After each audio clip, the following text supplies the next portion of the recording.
Assalamualaikum warahmatullahi ta'ala wabarakatuh. Saya Muhammad Safwan bin Ismail, GB 03312 PBJJ UKM Pusat Bangi, akan menerangkan tentang maslahah mafsadah berikutan penutupan masjid dan surau di Malaysia ketika penularan pandemik wabak COVID-19. Sebelum saya meneruskan perbincangan ini dengan lebih lanjut, saya akan menerangkan tentang definisi maslahah dan juga definisi mafsadah. Definisi maslahah menurut Imam Izzuddin Abdul Salam ialah menolak kefasadan atau menarik kemaslahatan.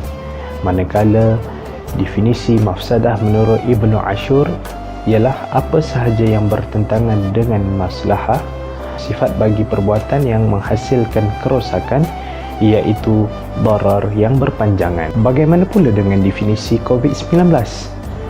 Apakah yang dimaksudkan dengan COVID-19 sehingga menyebabkan penutupan masjid dan surau di Malaysia ini? Mari sama-sama kita lihat. COVID-19 adalah coronavirus yang boleh menyebabkan jangkitan saluran pernafasan. Coronavirus boleh menyebabkan spektrum gejala daripada sesama biasa kepada radang paru-paru yang teruk, dan ianya telah disahkan berlaku jangkitan daripada manusia kepada manusia. Atas sebab kepada inilah ulama di Malaysia telah berbincang berdasarkan kepada statistik kes semasa dan juga atas nasihat Kementerian Kesihatan Malaysia sebagai badan berautoriti, telah menghasilkan perbincangan muzakarah khas kebangsaan bagi hal ehwal agama Islam yang telah diadakan pada 15 Mac 2020. Berdasarkan muzakarah khas Majlis Kebangsaan bagi hal ehwal agama Islam telah membincangkan beberapa maslahah di atas penutupan masjid dan surau di Malaysia ketika penularan wabak pandemik COVID-19. Yang pertama,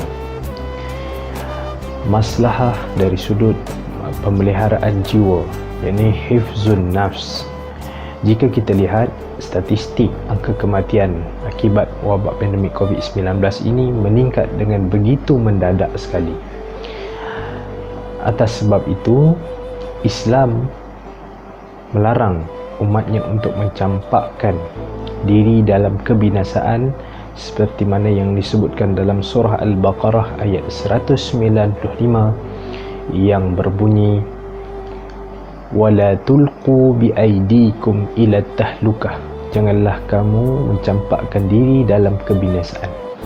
Daripada aspek maqasid syariah, pemeliharaan jiwa, hifzun nafs disebut dalam buku falsafah tasyri'. Aspek pemeliharaan jiwa ini juga menyebut tentang menjaga kesihatan. Maslahah ini mengambil kira kepentingan untuk kita mengelakkan jemaah ataupun umat Islam itu sendiri dijangkiti daripada wabak pandemik COVID-19. Dengan sebab itu, penutupan masjid dan surau dilaksanakan atas maslahah menjaga kepentingan jiwa umat Islam dan nyawa ini.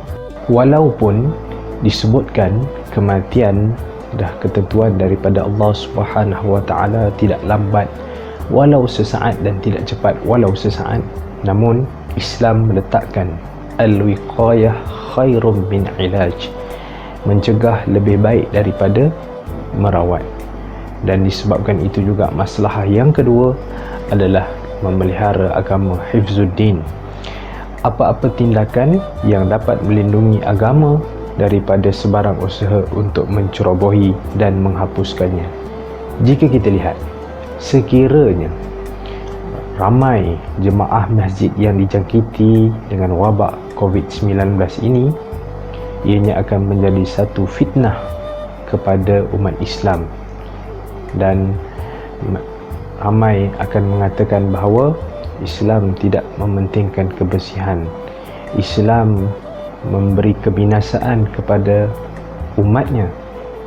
Namun ini adalah yang sebaliknya. Islam sangat mementingkan kebersihan dan juga Islam sangat mementingkan pencegahan. Justru maslahah penjagaan agama, memelihara agama ini lebih penting. Dan kita lihat berdasarkan kepada perbincangan hasil muzakarah khas ini tadi, menunjukkan maslahah yang kedua ini juga amat penting bagi melaksanakan penutupan masjid dan surau di Malaysia ketika penularan wabak COVID-19 ini. Merujuk kepada Fadilatul Syekh Allamah Dr. Muhammad Syauqi Allam yang merupakan Mufti Jumhuriyah Mesir, apa sahaja keputusan yang dibuat adalah kerana perlu diikut kerana ia adalah waliyul amr, seperti mana dalil ya ayyuhallazina amanu athi'allah wa athi'ur rasul wa ulil amri minkum, dan juga disebut tasarruful imam ala ra'iyati manutu bil maslahah, seperti mana yang saya sebutkan pada awal tadi. Keputusan ataupun maslahah yang difikirkan adalah yang dikeluarkan oleh pemerintah ini adalah berdasarkan untuk maslahah sudah tentu, untuk maslahah rakyatnya, untuk memelihara jiwanya, untuk memelihara daripada mengelakkan kematian itu meningkat, dan juga sebagai akhaf dararain, menolak mudarat yang lebih besar.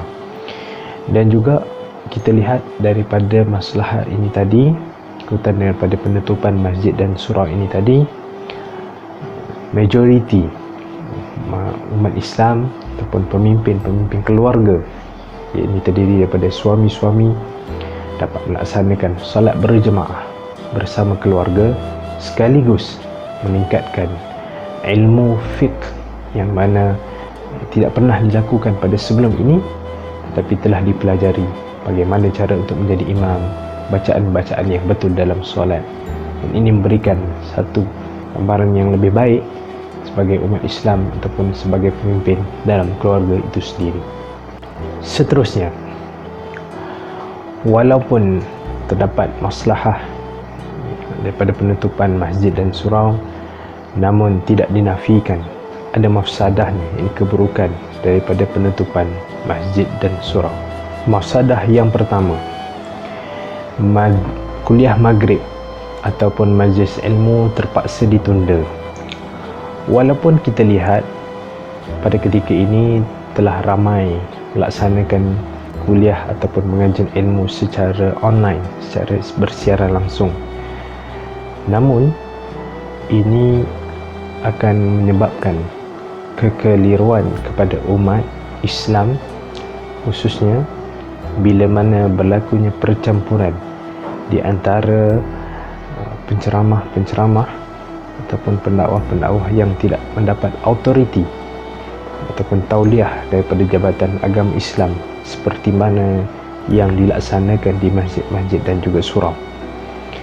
Dan ini menyebabkan umat Islam sukar untuk memilih manakah ataupun penceramah-penceramah yang mengikut kepada ahli sunnah wal jamaah. Sadah yang kedua adalah dana masjid akan berkurangan berikutan daripada kebanyakan majoriti penyumbang adalah terdiri daripada jemaah masjid itu sendiri, dan khususnya ketika mana solat Jumaat dilaksanakan.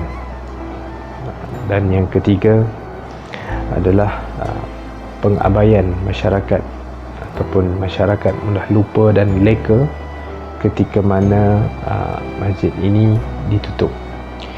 Ini bukti dapat dilihat bila mana masjid telah dibuka semula, ruang-ruang solat ketika solat fardu masih kosong, yang seperti mana yang kita dapat lihat pada sebelum ini, dan hanya berebut ketika mana solat Jumaat sahaja.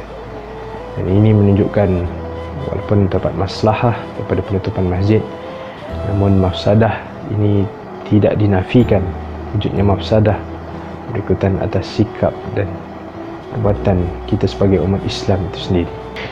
Sebagai kesimpulan daripada maslahah dan mafsadah berikutan penutupan masjid dan surau di Malaysia akibat penularan wabak COVID-19 ini, kita sebagai umat Islam ataupun sebagai orang awam seharusnya mengikuti apa sahaja yang diperintahkan oleh pemerintah sebagai waliul amr, dan juga kerana keputusan yang dikeluarkan oleh pemerintah disebutkan dalam tasarruful imam ala ra'iyatih manutu bil maslahah, keputusan ini adalah untuk kemaslahatan rakyat dan mengambil kira daripada badan-badan berautoriti seperti Kementerian Kesihatan Malaysia dan sebagainya. Dan yang kedua, diingatkan kepada umat Islam dan diri saya sendiri, sekiranya masjid dan surau telah dibuka semula, patuhilah SOP dengan memakai pelitup muka, face mask ketika berada dalam masjid dan surau, berwuduk daripada rumah dan juga membawa sejadah sendiri. Ini adalah sebagai langkah pencegahan kepada kita sebagai umat Islam dan menunjukkan Islam itu menggalakkan pencegahan lebih daripada merawat dan menunjukkan disiplin umat Islam itu sendiri dalam menangani wabak penularan ini, dan juga sebagai menunjukkan Islam ini adalah agama yang bersih dan juga sebagai tanda sokongan supaya kita mengelakkan masjid-masjid ini ditutup, kerana disebutkan innama ya'muru masajidallahi man amana billahi wal yawmil akhir. Siapa-siapa kita hendaklah memakmurkan diri kepada masjid. Innama ya'muru masajidallah, siapa-siapa yang mengimarahkan masjid adalah orang yang beriman pada Allah dan juga hari akhirat. Akhir kalam, saya memohon maaf di atas ketelanjuran kata, dan segala keburukan datang daripada diri saya sendiri dan yang baik itu datang daripada Allah. Kullu min indillah. Wassalamualaikum warahmatullahi wabarakatuh.